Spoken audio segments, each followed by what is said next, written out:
hoy nuevamente amanecimos con un caso tremendo.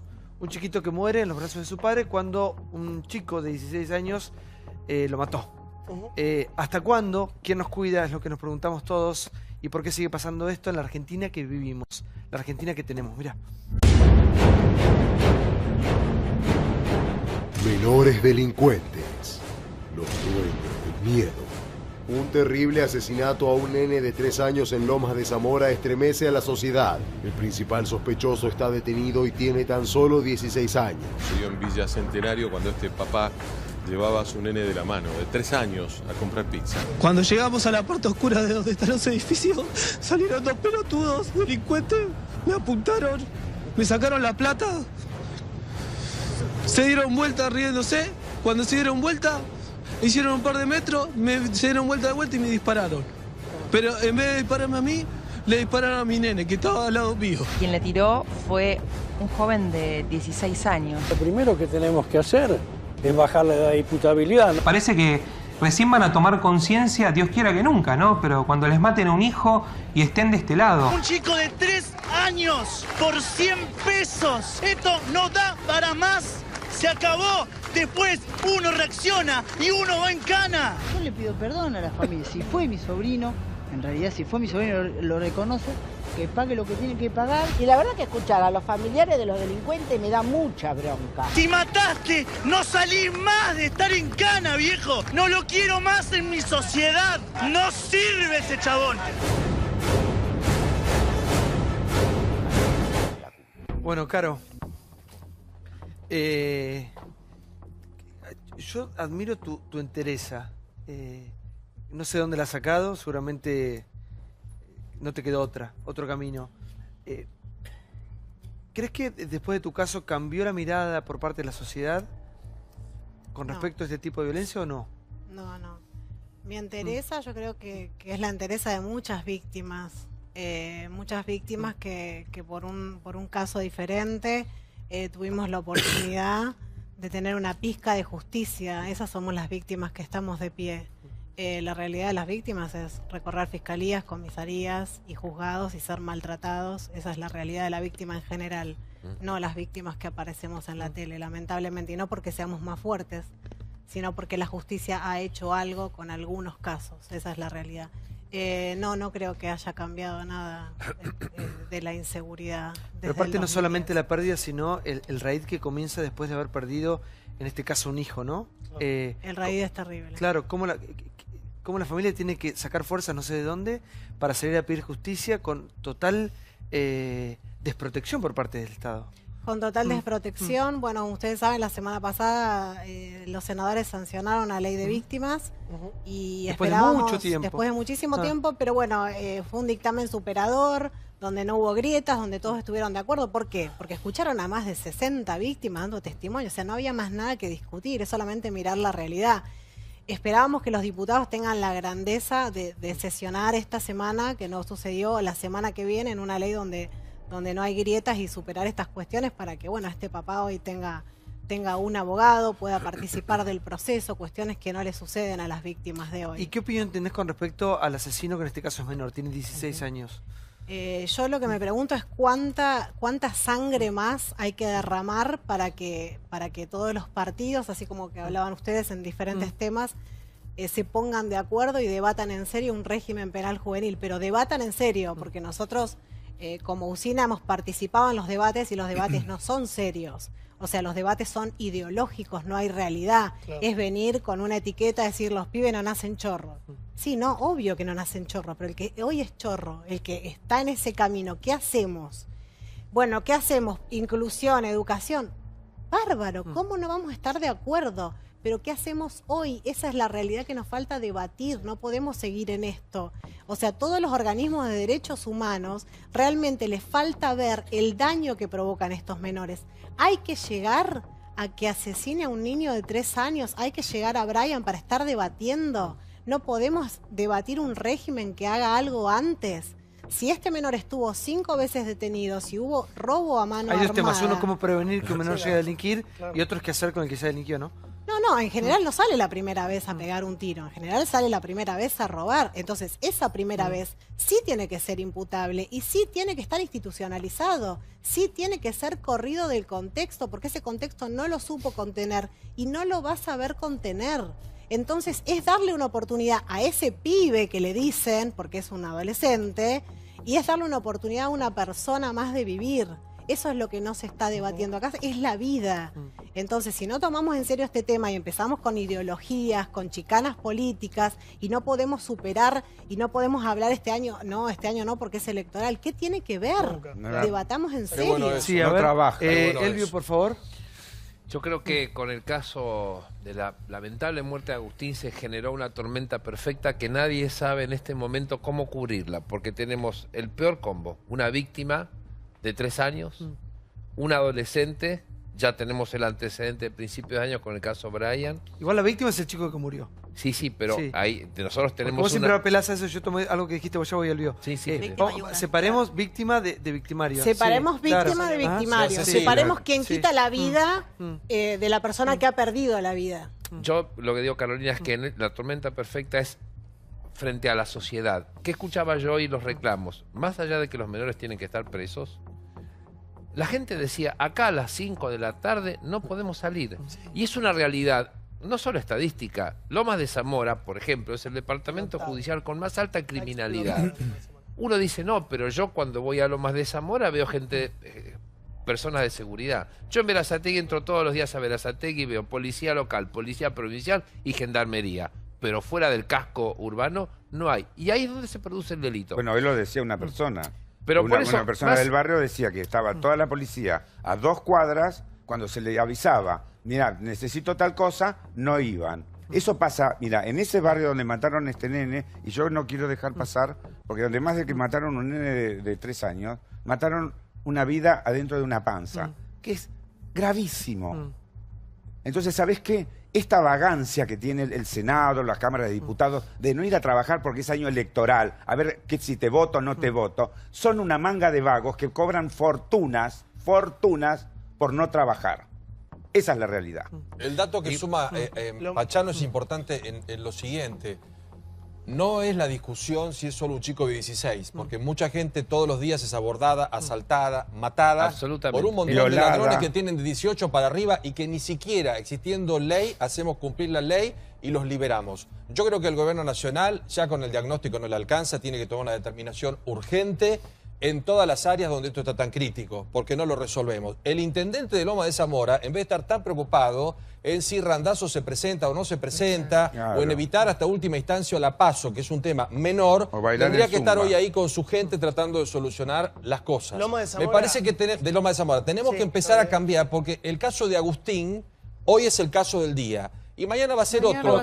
Y es una ruleta rusa permanente porque salimos y no lo solucionamos. Entonces, que los jueces reaccionen, que los diputados reaccionen. ¿Saben lo que pasa acá, de mayor a menor?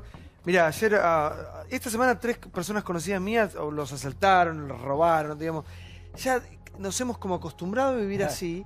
Y un caso va tapando otro. Obviamente que hay casos mucho más graves que otros, pero ya es como, es parte de la acá la víctima está condenada al olvido y el delincuente está condenado a la libertad. Nosotros estamos condenados a que los delincuentes estén en libertad. Y si no superamos este debate ideológico de la justicia, difícilmente, por más policías, como dice el señor, difícilmente, si no debatimos puertas giratorias, si no debatimos qué hacemos con ese menor la primera vez, si solamente le hacemos decir a los tratados internacionales lo que nosotros queremos que digan, cuando en realidad los tratados internacionales defienden derechos supremos, sobre todo a la vida, a la integridad y a la libertad. Pero no, nosotros lo hacemos decir otra cosa. Lo hacemos decir que la única víctima acá es el delincuente por la falta de oportunidades que ha tenido. Y si cualquiera acá se pone a hacer las cuentas no cierran, porque hay una estadística de cuántos serían los delincuentes, una estadística hecha científicamente. Hay 70.000 presos, 70.000 prófugos y habría 70.000 delincuentes con antecedentes en libertad porque no están en condiciones de estar en la cárcel. En un país donde hay 12 millones de pobres, menos del 2% serían delincuentes. ¿A quién representan? Entonces yo creo que todos estos jueces y todos estos políticos hipócritas tienen que ir a pedirle perdón a ese sector de la sociedad, porque la verdad es una vergüenza. Y un debate aparte es que, bueno, las cárceles están llenas de pobres. Sí, esos pobres son delincuentes.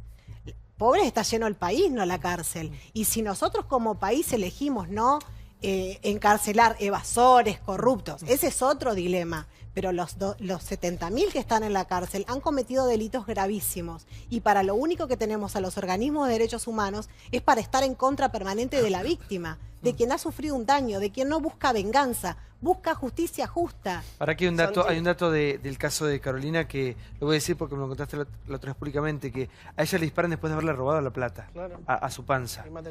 ¿Era menor el asesino? Mira, casualmente los dos que estaban en la moto habían cumplido 18 años, tenían antecedentes. O sea, eso es lo que esperamos, la magia de que cumplan 18, asesinen a alguien. No podemos hacer nada antes, evidentemente, porque está contra todos los tratados internacionales. Mentira, los tratados internacionales no hablan de una edad, hablan de un tratamiento específico y de respetar el debido proceso. No hablan de una edad, hablemos de una edad porque es necesario, porque no podemos esperar a que maten para estar debatiendo y para demonizar, porque tenemos oportunidad con esos chicos, porque estas organizaciones del CELS, bueno, todas las afines a los derechos humanos, yo conozco los institutos de menores. Ir 2 veces a un instituto de menores no es que yo conozco el instituto de menores. Diputados, organismos, tienen que ir a hablar con las personas que trabajan en los institutos de menores. Vayan al más fuerte, que son los 40 menores que peor delito han cometido, y ellos han sido los únicos alumnos de la provincia de Buenos Aires que no han tenido paro, porque tienen un grupo tan comprometido de docentes que han tenido clases todos los días, 20 psicólogos comprometidos en su tratamiento. El director tiene soluciones a mano, no soluciones, proyectos impresionantes de la realidad. Es decir, la verdad, ¿cuál es la realidad de este pibe? Es que sale y está en la misma. Los proyectos del director son, hagamos con predios del Estado casas que después puedan compartir. Vayan a ver cómo están los menores. Los menores tienen un límite, que necesitan un límite. O sea, ahí lo que se le ponen es límite. Vos te pones a hablar con ellos y obviamente en ese contexto hacen cosas acorde a la edad que tienen. Te muestran una revista, miran la tele, juegan a la Play, están fumando, riéndose, tienen ámbitos para jugar afuera. O sea, no demonicemos si no conocemos. Y no hablemos como que somos una mayoría, cuando en realidad los que hablan son tan poquitos y hablan por una minoría. Y hablan porque no les pasó. Hablan porque nos pasó. No sé si es necesario, Santi, que te pase. Obviamente que no. Mucha ¿Sabes gente lo que pasa? ¿Sabes lo que pasa, Carolina? Que por ahí hay cosas que quedan muy lindas. Ahora, siempre en la vida hay que ponerse en el lugar del otro. Sí. Cuando vos no entendés lo que está pasando en el sufrimiento, yo acá pienso, todos los programas cuando me voy, acá vienen muchos familiares con víctimas como historias como la tuya, ¿no? Y pienso la impotencia y la grandeza y la fuerza, por eso te lo decía recién, que tenés que tener cuando vos empezás a tocar puertas y se te van cerrando todas. Todas. Y vos ves que perdiste a un hijo, como tu caso, que no te... ¿Por qué vos sabés por qué zafaste y por qué lograste un poquito de justicia, como dijiste? No, estuve en los medios. Porque estuviste en los medios, si no, no pasaba nada. Pero ustedes saben que el 99% de los casos no está en los medios. Claro que sí. Y que el 99% de los casos son personas de sectores vulnerables que sufren la inseguridad. Entonces, toda esta hipocresía política que vinimos viviendo hace tantos años, la verdad es que seguimos mirando para otro lado. Yo no sé en qué vamos a terminar. Acá tiene que haber una decisión fuerte, un decir basta. Y los menores, obviamente que son nuestra posibilidad de realmente disminuir el delito, de darle una vida diferente. Obviamente en ese contexto que tanto tratamos de revincular. Cuando hay madres que salen a delinquir con sus chicos de 10 años que los obligan a delinquir, ¿qué revinculación? Es separarlos de contexto. No hay que ir muy lejos, no hay que ir a Estados Unidos. En San Luis existen las familias solidarias que contienen a los chicos por un tiempo hasta que bueno, se dan adopción o ha pasado la situación de riesgo. Pero bueno, acá tenemos toda una cuestión que nadie quiere controlar nada, que tenemos un patronato que tampoco cree en la pena. Nadie cree en la pena. Como si solamente en Argentina existieran las cárceles. Gracias, Caro, por estar con nosotros. Gracias a ustedes. Bueno, Santi, quiero agregar algo con respecto a... porque estamos hablando de la franja de chicos imputables. Básicamente esto está resuelto, para mí de una manera tremenda, donde hoy por hoy, para los delitos muy graves, los chicos están recibiendo pena promedio de 10 años. 10 años de prisión. 10 años que luego van a cumplir a partir de los 18 en unidades carcelarias que no tienen ningún tipo de régimen para tratarlos. Y no soy tan optimista como Carolina con respecto a los institutos de la provincia de Buenos Aires, porque carecen de política. De hecho, en los últimos meses ha habido mayor reincidencia de los jóvenes que han salido al Instituto de Seguridad con permisos o salidas provisorias. Esto lo estamos denunciando. Más allá de esto, hoy por hoy en la provincia de Buenos Aires hay penas altas a los adolescentes. Sin ir más lejos, el año pasado se aplicó 27 años de prisión a un joven en San Isidro, que eso significa directamente destruir un derecho que es la reinserción social. Lo que pasa es que lo que dice Carolina es cierto que en la Cámara de Diputados o en el Congreso, por lo menos en reiteradas oportunidades, se empezó a tratar el tema de un régimen penal juvenil y que no va en contra de los tratados internacionales. Al contrario, los tratados internacionales lo que dicen es que tiene que haber un régimen penal juvenil y que ese joven lo que tiene que tener es un debido proceso con un esquema de sanción distinto al de mayores, con un tratamiento distinto al de mayores, pero que tiene que haber un esquema de proceso. Cada vez que poníamos el tema en debate, es cierto que aparecía como una discusión ideológica, como una confusión. Además, todos decían, no, es baja de imputabilidad.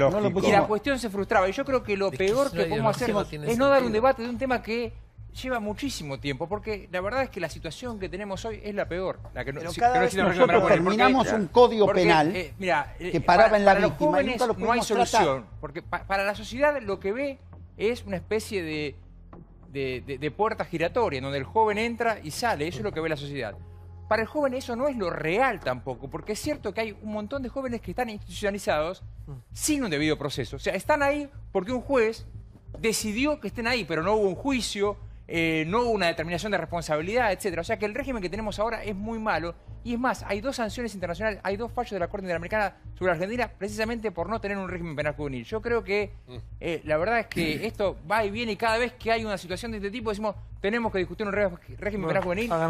Pero tampoco podemos colocar en la ley la solución de todo. Esto es un pensamiento, esto solamente García Márquez lo puede escribir. Queremos que la ley nos va a organizar y solucionar. Faltan políticas concretas. Bueno, esto ocurrió, hablando de política, pónganse a trabajar, por favor.